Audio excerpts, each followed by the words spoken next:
Halo pemirsa, saya Wiki Adrian, inilah seputar iNews Siang. Pemirsa, Anda ingin cantik, hati-hati memilih klinik kecantikan. Viral, dokter kecantikan abal-abal, lulusan sarjana perikanan. Pelaku mematok uang tarif Rp85 juta sekali tindakan dengan pasien dari berbagai kalangan, termasuk warga negara asing.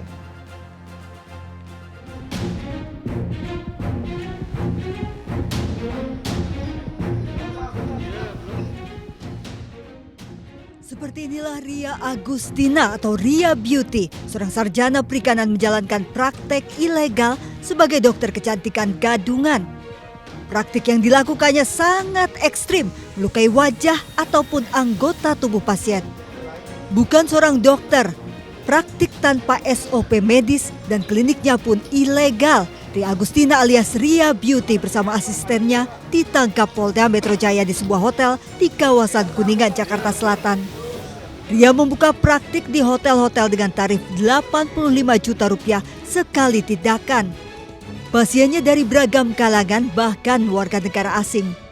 Alat yang digunakan pelaku tidak memiliki izin edar serta krim wajah tidak terdaftar di BPOM. Tersangka bukan merupakan tenaga medis ataupun tenaga kesehatan yang dengan sengaja mengambil keuntungan dengan cara membuka jasa, menghilangkan bopeng pada wajah dengan cara digosok. Dokter gadungan ini pun dijerat Undang-Undang Kesehatan, terancam penjara paling lama 12 tahun atau denda Rp5 miliar. Dari Jakarta, Steven Patinama dan Muhammad Hoirudin, iNews melaporkan. Dampak cuaca buruk, 74 rumah rusak akibat tanah bergerak di Jawa Barat dan Banten. Di Cianjur, Jawa Barat, rumah ambruk akibat tanah bergerak.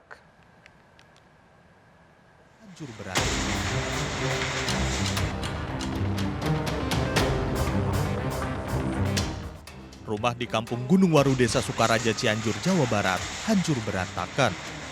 Ditandai terdengar suara gemuruh pasca kawasan ini diguyur hujan 2 hari.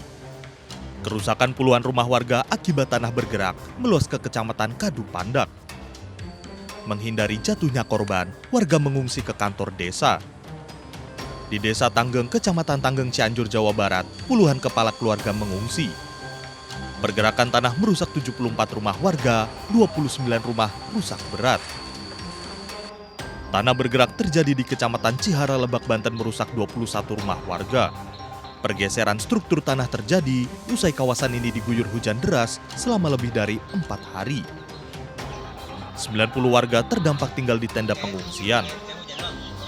Pergerakan tanah merusak akses jalan di wilayah Sagaranten, Sukabumi.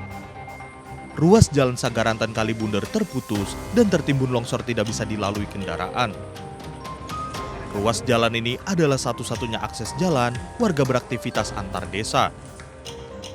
Selama musim penghujan, warga tinggal di lokasi rawan bencana diminta waspada. Kenali ciri-ciri tanah bergerak, munculnya retakan tanah di sekitar rumah termasuk retakan pada bukit. Lereng menggembung karena terjadi pergerakan di dalam tanah. Munculnya mata air atau rembesan air dan lumpur pada lereng. Pohon dan tiang listrik berdiri miring, kemiringan terjadi akibat pergeseran tanah.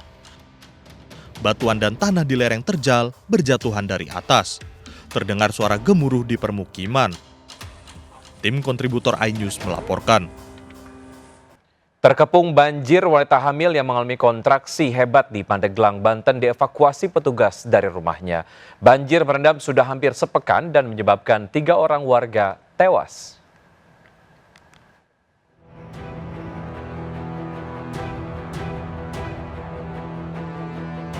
Arsiah, wanita 34 tahun dievakuasi setelah rumahnya di Desa Idaman, Kecamatan Patia, Pandeglang, Banten terkepung banjir.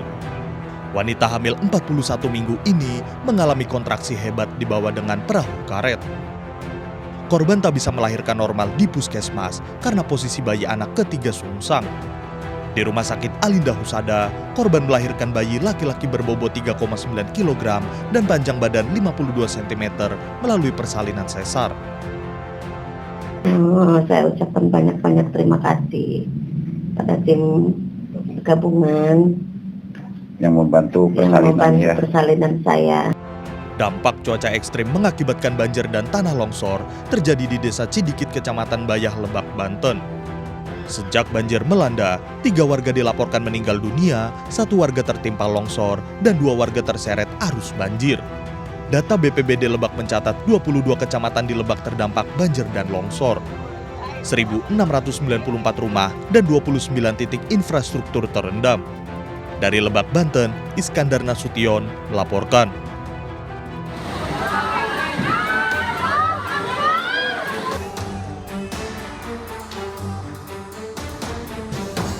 Mobil terseret arus banjir bandang di Kampung Parung Seah, Desa Curug Luhur, Sukabumi akhirnya ditemukan. Mobil tersangkut batuan dengan posisi terbalik, dievakuasi personil Brimob. Sebelumnya, pemilik mobil berhenti menunggu banjir merendam jalan Parung Seah surut. Tiba-tiba terjadi banjir bandang hingga menyeret mobil korban. Korban mengalami kerugian 300 juta rupiah. Pertama di belakang nggak ada air, terus saya berhenti di masjid. Saya maju kena, mundur kena. Saya ikuti arus di situ, saya dirawati warga. Mobil saya dibiarkan depan masjid istirahat, 7 mobil di situ yang istirahat. 8 mobil terseret arus banjir terjadi setelah Sungai Cikaso meluap Rabu kemarin. 84 rumah warga terendam hingga 3 meter, akses jalan penghubung Sagaranten menuju Tegal Bulet terputus. Dari Sukabumi, Jawa Barat, Budi Setiawan melaporkan. Pemirsa, akibat cuaca buruk, KMP Jagantara kandas di perairan Pulau Kandang Bakauheni. Ratusan penumpang sempat terombang-ambing berjam-jam di lautan sebelum akhirnya dievakuasi.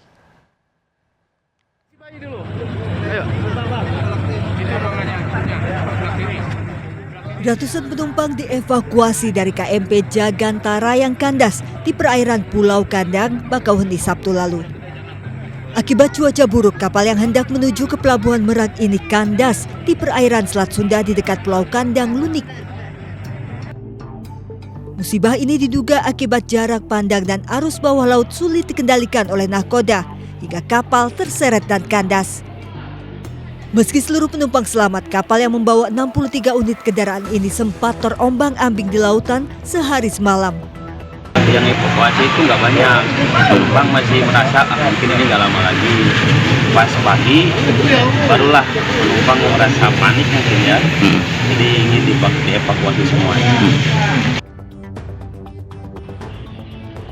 KMP Jagantara berhasil ditarik 2 kapal takbot milik ASDP tadi malam menuju dermaga 6 Pelabuhan Bakauheni. Para sopir mengeluhkan lamanya evakuasi dan khawatir muatan truk berupa sayur dan buah busuk di perjalanan. Dari Lampung Selatan, Lampung, Heri Fulistiawan, iNews melaporkan. Pemirsa, terjadi kebakaran pabrik garmen di Magelang, Jawa Tengah. Pemadaman terkendala sulitnya air di lokasi. Api cepat membesar melalap bangunan pabrik garmen PT Anugrah Abadi di kawasan industri Desa Girirejo, Magelang. 16 mobil pemadam kebakaran dikerahkan ke lokasi. Jauhnya sumber air menyulitkan proses pemadaman api. Polisi masih menyelidiki penyebab pasti kebakaran. Tidak ada korban jiwa dan saat kejadian karyawan sedang libur dan pabrik sedang tidak beroperasi.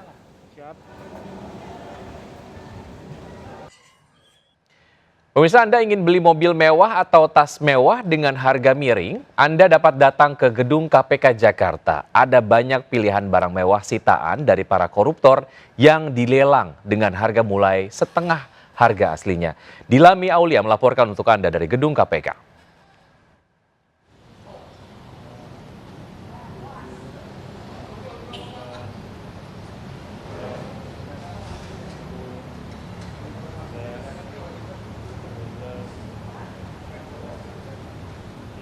Pemirsa, KPK Republik Indonesia melakukan lelang terbuka bagi 13 kasus korupsi, di mana lelang ini berupa mobil mewah dan juga motor dari hasil setaan para koruptor. Ada mantan Bupati Bangkalan Abdul Latif, kemudian ada Rafael Aluntri Sambodo, mantan Ditjen Pajak Republik Indonesia yang terkena kasus korupsi dan juga gratifikasi. Mobil mewahnya ini bermacam-macam, mereknya ada Toyota Lexus, kemudian Mercedes-Benz hingga Mini Cooper. Sementara untuk motor yakni dari Harley Davidson. Sementara itu juga ada barang mewah lain seperti tas Christian Dior, kemudian Louis Vuitton, dan juga ada barang tidak bergerak seperti tanah dan juga bangunan. Pemirsa, saya akan tunjukkan kepada Anda, ini merupakan salah satu mobil yang nantinya akan dilelang pada tanggal 10 Desember 2024. Ini merupakan Toyota Lexus milik dari mantan Bupati Bangkalan, yakni Abdul Latif, yang terjerat kasus suap dan juga gratifikasi.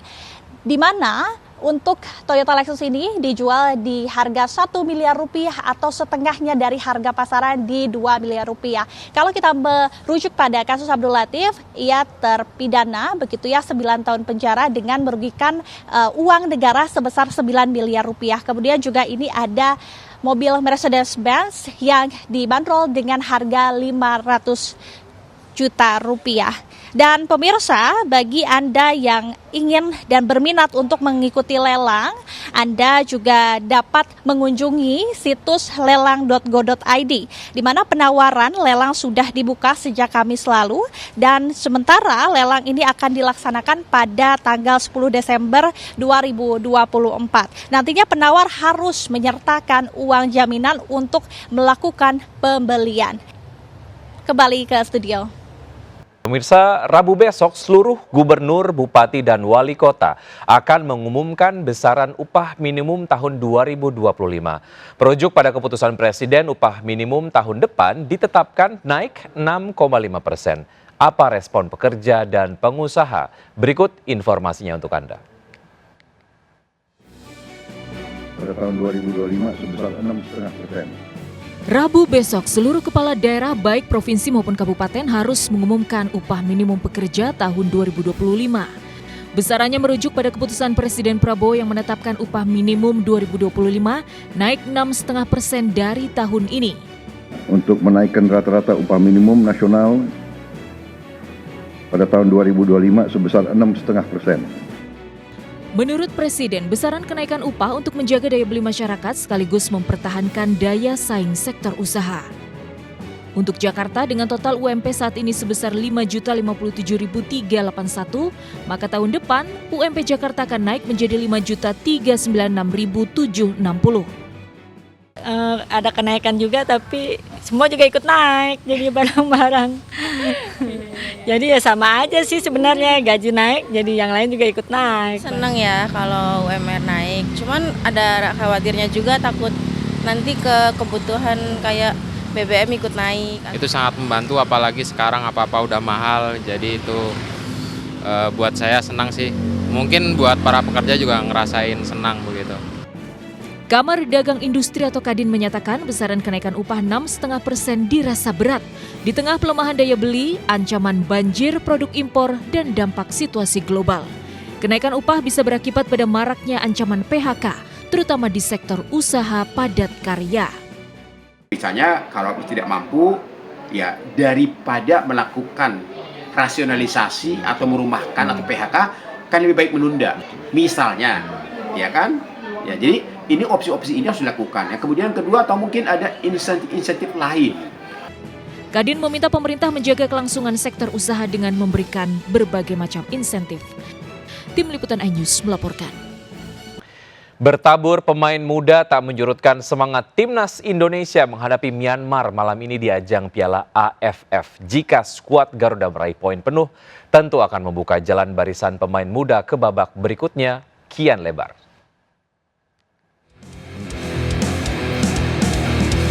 Bertabur pemain muda tak menyurutkan semangat Timnas Indonesia di ajang ASEAN Cup 2024 atau yang dulu dikenal dengan Piala AFF. Dari 24 pemain yang dibawa Sinteyong, hanya sebagian pemain senior langganan Timnas yang diikut sertakan, diantaranya Marcelino Ferdinand, Muhammad Ferrari, Asnawi Mangkualam, dan Pratama Arhan. Namun ini justru momen pembuktian pemain muda untuk unjuk gigi di turnamen bergengsi se-Asia Tenggara. Sinteyong mengakui kehebatan Myanmar yang akan menurunkan skuad utama. Namun STI optimis jika timnya dapat bersinergi dengan baik, skuad Garuda bisa meraih poin. 미얀마 팀은 일단 승인 대표팀이 나오니까 아무래도 우리보다 더 좋은 팀이지 않을까 조심스럽게 생각하고 있고 그렇지만 우리가 조직이나 모든 것을 잘 만들어서 나가면 승산은 분명히 있을 것이다 생각한다고. Malam ini Stadion Tubuna Yangon akan jadi saksi Myanmar versus Indonesia yang diprediksi berlangsung sengit. Jika melihat rekor pertemuan kedua negara, skuad Garuda unggul dibandingkan Asian Lion. Dalam 16 pertemuan sejak tahun 1996, Indonesia menang dalam 9 laga, 3 imbang dan 4 kali kalah. Indonesia tak boleh gegabah menghadapi tuan rumah. Myanmar dihuni sejumlah pemain yang berkarir di luar negeri yang bisa merepotkan barisan punggawa muda Indonesia. Pemirsa, cinta mati dengan Timnas Indonesia, Bekti Adi Nugroho menjadi kolektor kaos Timnas Garuda. Salah satu koleksinya adalah jersey U20 Indonesia tahun 1979 saat melawan Argentina yang diperkuat oleh Diego Maradona. Dan Bekti Nugroho rela berburu jersey Timnas meski harus mengeluarkan uang hingga puluhan juta rupiah. Dan berikut mereka punya cerita selengkapnya.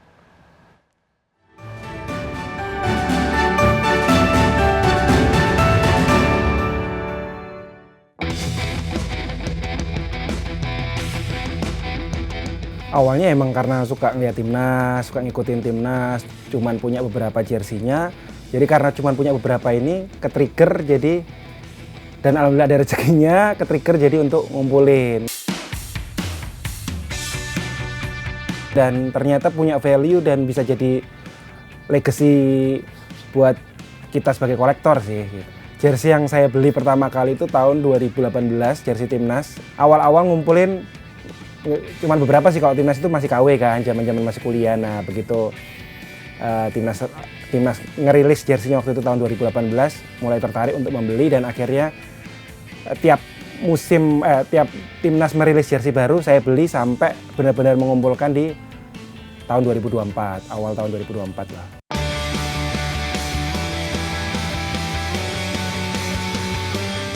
Karena udah mulai fokus ngoleksi, saya punya wishlist, jadi ketika banyak yang masih belum take, masih kosong wishlistnya, jadi kayak terpacu untuk segera mengumpulkan. Itu jadi agak gangguan karena kadang-kadang dapat tapi udah kebeli orang lain tuh, jadi kayak susah tidur. Let's say begitulah ya. Era 2010 sih, era 2010 yang ada perisai Garudanya besar. Itu menurut saya salah satu jersey timnas yang secara desain paling bagus, dan waktu itu timnas juga cukup berprestasi. Jadi menurut saya itu salah satu era jersey timnas yang paling bagus sih. Terima kasih Anda masih bergabung sama kami. Pemirsa, waspada, seorang ibu rumah tangga diculik pria bersenjata api di depan rumahnya di Bandung, Jawa Barat. Korban ditemukan tukang ojek dalam kondisi menangis ketakutan. Turun dari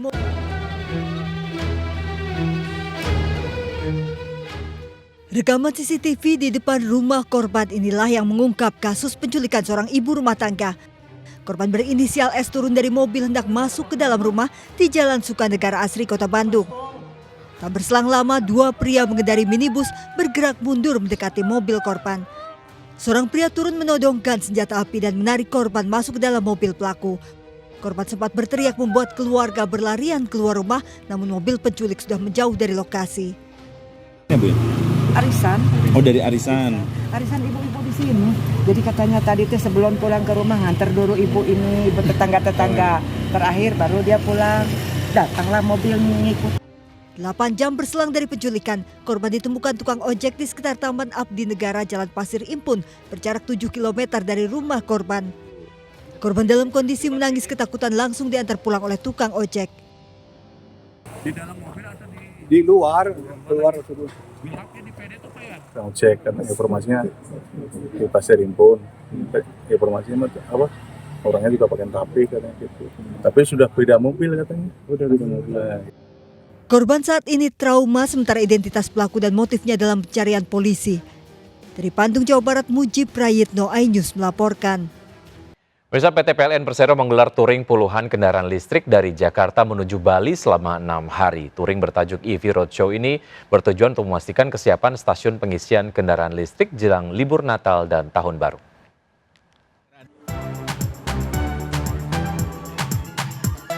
Setelah menempuh perjalanan selama 6 hari, 10 mobil listrik dari berbagai ATPM ini tiba di Pulau Dewata, Bali, 8 Desember 2024. Bali menjadi lokasi tujuan touring kendaraan listrik bertajuk EV Roadshow yang digelar PT PLN Persero sejak 3 Desember lalu. Touring ini melibatkan 10 mobil listrik dengan melewati rute Jakarta-Bali. Selain untuk mengenalkan mobil listrik ke masyarakat, kegiatan ini sekaligus memastikan kesiapan infrastruktur stasiun pengisian kendaraan listrik umum (SPKLU) jelang libur Natal dan Tahun Baru. Bali sudah mempersiapkan di masing-masing charging itu ada hotline apabila dibutuhkan, misalnya kesulitan yang dihadapi oleh pengguna kendaraan listrik tersebut dalam melakukan charging. Selain ATPM mobil listrik, jelajah liburan dengan kendaraan listrik ini juga melibatkan Serikat Pekerja PLN, Dit-Aga, dan Icon Plus. Ini kan masih baru, jadi tenaga teknisinya juga masih belum familiar dengan berapa tipe pabrikan